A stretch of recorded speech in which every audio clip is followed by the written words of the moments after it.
I'm Shiva. I'm Sandy. And this is Our Relaxing Hobby.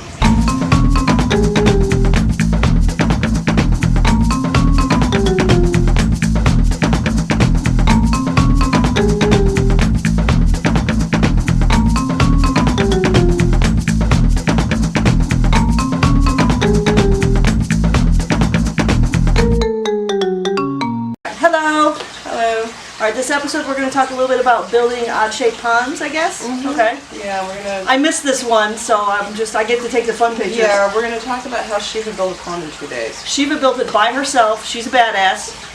I came to just enjoy and help you buy minnows. I went with you to buy minnows, so I did the hard part. Yeah, she did the hard part. The hard part. Oh wait, I did move some dirt for you. Well, you helped with the planting. Yeah, we're going to have to put some more dirt, but yeah. I did move dirt. Not the kind she had to move, but I did move dirt. Yeah, basically what happened was I'm in a battle with sawgrass in my yard right now, and I know for a fact... Sawgrass is the bane of our existence right here at this house. Yes, it is. And I know for a fact that sawgrass can grow through landscape fabric, it can grow through that thin plastic that people put down, it can grow through stones, it can grow through mulch, it can practically grow through cracks in concrete, but one thing it can't grow through is a pond liner with about 500 gallons of water in it. At least not yet. It hasn't figured it out yet. Hasn't come out the sides yet, but we're waiting. We will video it, because that stuff is relentless. I've never seen a harder thing to kill. Anyway. Yeah. But no, so this is about, I mean, Shiva made a really unique pond that goes around the tree, at the base of a tree. So it's kind of like a little half moon shape, sort of. Yeah, it's like really pretty. It's like a half donut. We'll show you some of the steps that she used when she did it. She didn't think to film it, even though I wasn't here. Yeah, well, I feel left out. It was one of those things I just needed to do quickly. Right. Because I just pulled up all the sawgrass, and I knew if I waited too long, it was just going to grow right back up. Yeah.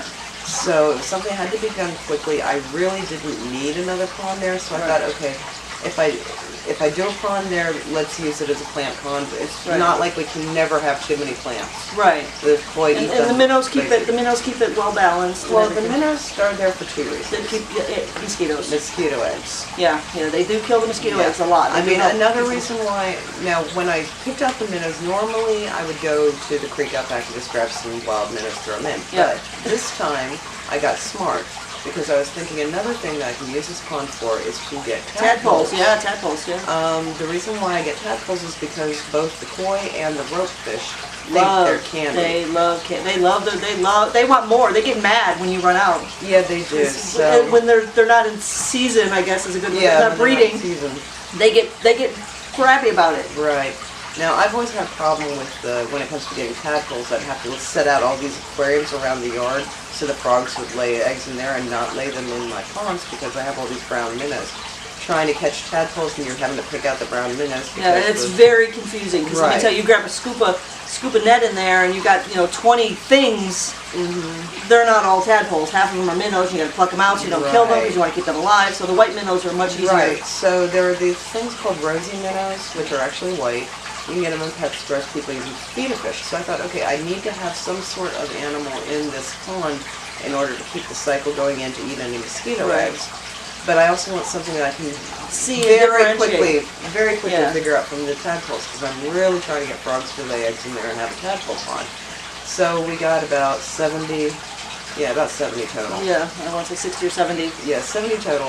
And it hardly makes a dent. It's really cute. Yeah, I mean, this pond is ginormous. You'll see.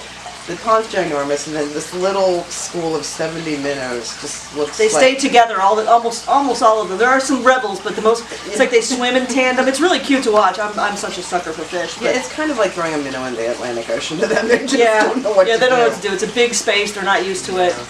But the trickiest part was the fact that we do have this tree that separates, because this is right near where my regular water garden is, and this big tree. And I really didn't want to do like a square pond that, where it gave this sawgrass a chance to grow around it.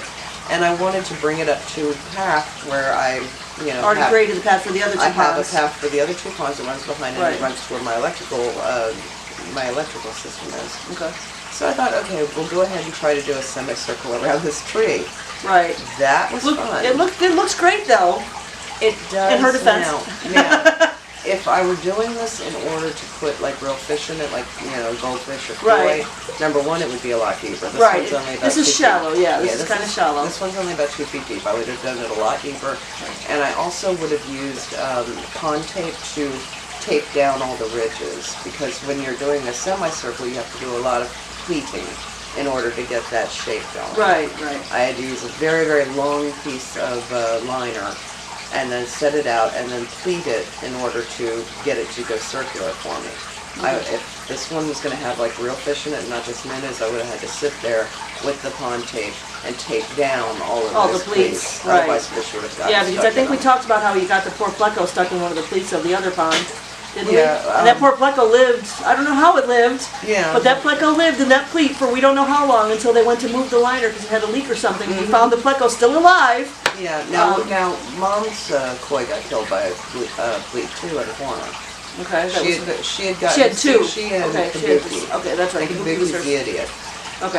Kabuki got caught in a pleat we didn't know about Right. and had died. So you really have to watch out for pleats. Right, if you have fish. liners, yeah. Yeah, if you're doing liners and you're doing bigger fish that you want to keep around, if I'm gonna get stuck in it, I don't care. But I know that sounds awful, but you know, Right, yeah. minnows tend to be able to wiggle their way out of anything anyway. Yeah. But fish that can't turn around or you know get stuck, they're not gonna be able to do Right, that. but anyway, it looks really nice. It does. It really looks nice. And you had to do some creative thoughts there, and Yeah, it was tricky, and then it was like, okay, how do we make this look pretty? Because we basically Right. had this, you know, half circle of black plastic around the right. tree. So we started with rocks and just kind of built up a little bit with rocks. She says we, but it was all her. Yeah, okay. I started with Yeah. rocks. I would love to about claim that I did something, but I that didn't. killed my back. But I started with rocks, and I realized I didn't really have enough rocks to do it like some of my other ones. So I thought, okay, let's add some dirt in here and plant things, and you were here for that. Right, I was here for the dirt and the plants. Yeah, because we had all these plants that we needed to transplant anyway, Yeah, that we knew grew in because the area. we're clearing as we go. We're trying to clear the yard and get to sawgrass and get to things. And so we took some of the plants that she liked that we knew would grow well in the dirt, Yeah. in the low dirt content. Well, we're clearing a garden is what we're doing. There was Yeah. a flower garden opposite where this is that we're actually going to be doing something else with. So it was like, okay, let's rescue these plants Right. and put them And they're in there. Yeah. So And we're you'll doing see, that. you know, we'll do some filming. We'll show it. And I think there was a little spot there we need to add some more dirt. I saw today when it was coming in. So. Oh yeah. Well, the rain's washing out Yeah. too, so it's, you have to use the rocks to kind of So create these ledges. it's not something that's going to happen in a day. You do have to play with it a little bit as you go along. Make sure everything's working. Right. Like I said, add some little bit of dirt, add some more plants. But it looks really nice. It really Yeah. does. Now the fountains were fun too. Okay. They're run off of one pump. I use the fish ones. You've seen them before. The fish planters. Right. I use those, but I wanted them to actually not look like they're just dribbling. I wanted them to kind of bubble out a Right. little bit. So the way to do that, and I didn't want to have to use more than one pump, was you get a super powerful pump. So I've got a 4200 going in there, which is Okay. actually stronger than the ones that I have in here for the koi pond. And Gareth was helping me hook that up, and it kind of didn't hook up right. He got a heck of a shower. It was kind of like getting hit by a fire. I wish I would have been here. I would have had that I video. know, it was hilarious. Anyway, poor But Garrett. what we ended up doing was using a splitter, which is a Y-shaped device. And I know that I have that on camera, but it's a Y-shaped device that you can hook the first one up to your pump, and then you can split off to 2 different hoses to feed 2 different waterfalls or fountains or whatever you want. Right. So we have a very, very strong pump in there because I knew that it was going to have to run water to the whole other side of the pond where the other fish was, so I knew it had to be a strong pump. And after we got it to the point where it's not coming loose and giving everybody a shower, it's looking really good. Yeah, it does. It does look really well. So we'll show you some video of that. Yep. I'll walk around it and just kind of show you the completed, well, mostly completed, in progress. Yeah, You got to play with it a little bit. Well, it's going to look gorgeous come spring. Yes, I mean, keep yeah. in mind right now we're at the very beginning of March. Right. As we're filming this is actually March 2nd. Right. I know you're probably not going to see this until probably spring, but this Right. is actually March 2nd. Right. We just had a little cold snap, and now we're starting to have a warm snap, and now it got cold Right. again today. But So you we know, will be doing a fish bite update on this pond. Yeah, when to it's show all you guys nice what and- it looks all like. nice and full. It looks like in the middle of spring. or maybe summer, yeah, early before it dies. Oh. Well, before summer when everything burns. Right. Welcome to Florida.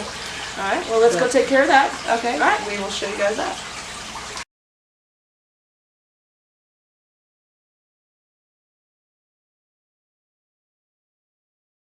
So this area used to be some raised gardens that I had for my mother, but since she's getting to the point where she can't really keep up with it, we decided that we're going to turn it into another pond.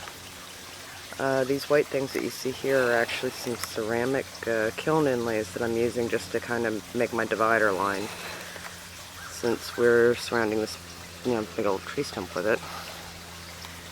But the plan is that I'm going to have some shallows on each end here of the semicircle, and then deeper in the center. And I'm going to be using those fish planters that I have, turning them back into fountains and putting one on each end. And then get some lighting in here. And it should be a pretty little thing to have for the entranceway, because as you can see it enters right into where my other pond is. So I will keep you guys updated on that, but we're going to be using these big ass rocks as the border, kind of like how we have over here with the other one. And the plan is that it should end up looking like this is a bridge between the connecting ponds. Kind of like what we did over here, where we have a bridge that's separating two ponds, making them look like a big one. Kind of doing the same thing over here with this thing. So, when we're done with it, the overall effect should look like we've got one huge pond with a bridge system. We'll see what happens. Okay, so I finished digging the hole for this pond, and the biggest problem I ran into is because this is on a slope. So I had to make sure that I was going deep enough, and in the front here where the slope is the lowest, and building up here. Now, I was running into an awful lot of tree roots since I'm, doing this right around a tree. So I wasn't able to dig as deep as I wanted to here in front. So the trick is, if you can't dig down, dig up. So I built all this around with some rocks and then added more soil to them. So it built up and made everything level. Now on either side here I've got flat areas, and that's going to be holding the pedestals for the fountains that I'm going to be putting on either side of this. So I've got the liner down now, and since the liner was rectangular, I had to make it circular, so that means a lot of folding, especially around the tree. And I'm using coquina rock to hide the edges of the liner. There you go. That way it looks all pretty. And you can see there's not a lot of rocks on the other edge, and that's because once I start filling it with water, I'm going to start tugging on it to get rid of some of these ridges. But that's the next step, is fitting your liner in your hole and making sure that there's plenty of overlap. And there's probably an excessive amount of overlap on some of these corners, which I'll probably just trim off once everything's done. If you've been watching our show, then you have definitely seen these guys before. These are our fish planters. We got them at like a garden store. I think they were about 60 bucks a piece, which may sound expensive, but getting something like this that's already made into a fountain can easily cost you $200–300. So 60 bucks a piece is a hell of a bargain when you build it yourself. Now, in order to make them work, they have to be on stands that have ways for the tube to go down through the bottom and out. I'm using cinder blocks. Now, in a couple of months of this pond running, these cinder blocks are going to be covered with algae, and you won't even be able to recognize that they're cinder blocks. Plus, it's going to give little hidey holes for the tadpoles that I'm going to be trying to get going in here, because I don't want any other predators getting these tadpoles except me, because my ropefish think they're yummy. So now I've got my fountains hooked up. Because the holes in the bottom of these is slightly smaller than the tube I'm using, I used pieces of slightly smaller tubes as connectors here. And you can see them there. Anyway, I have this one running up, and all this will be covered with rocks. And it's running over to here. And then I moved this one just slightly forward so I could hide my basket, and it has the pump in it right behind it. And you can see here where the V-line is. It splits the two tubes, so I've got one running to each fish, and it connects to the pump. So my next step is going to be running electric over here so I can plug in my pump, and then I will start filling up the pond. So now the pond is filling, and this is always the fun part because this is where you get to see how uneven things are. So, because I'm on a slope, I'm keeping an eye on my water. And when it starts reaching a little too high to the top, then I have to lift up all this excess and add more dirt to raise it up a bit. So that's what I'm going to be doing for probably the next 30 minutes, is evening it out as the water tells me where it's going to settle. Well, I'm starting to lose light now, so I'm going to be stopping now, but as you can see, I've got the pond filled. I've got the stabilizing rocks, which are the ones that are making sure that the pond doesn't collapse, are all up in place. And both the fountains are running. And if I can work my way around here, you can see where all this black area is, which I'm definitely going to have to disguise somehow. Probably with moss and rocks. And then behind the fish here, I have this little bridge thing that I'll be putting a plant on, but that's protecting the pump in the basket. It makes it easier for me to get to it rather than having plants go up floating over it. So, as you can see, I'll be having to fill all this area in with rocks and stones and whatever else I decide to put in here. And then on the inside, I will be adding some gravel later. But that's how it's going right now.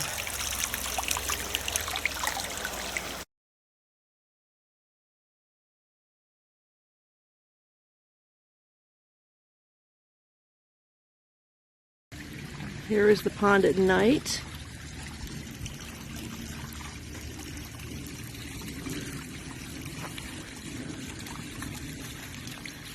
So you can kind of see it.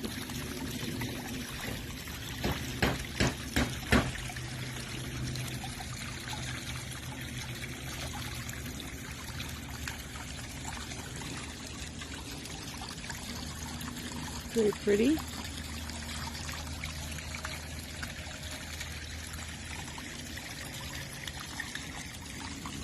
With the lights, let me back up so you can kind of see the whole thing.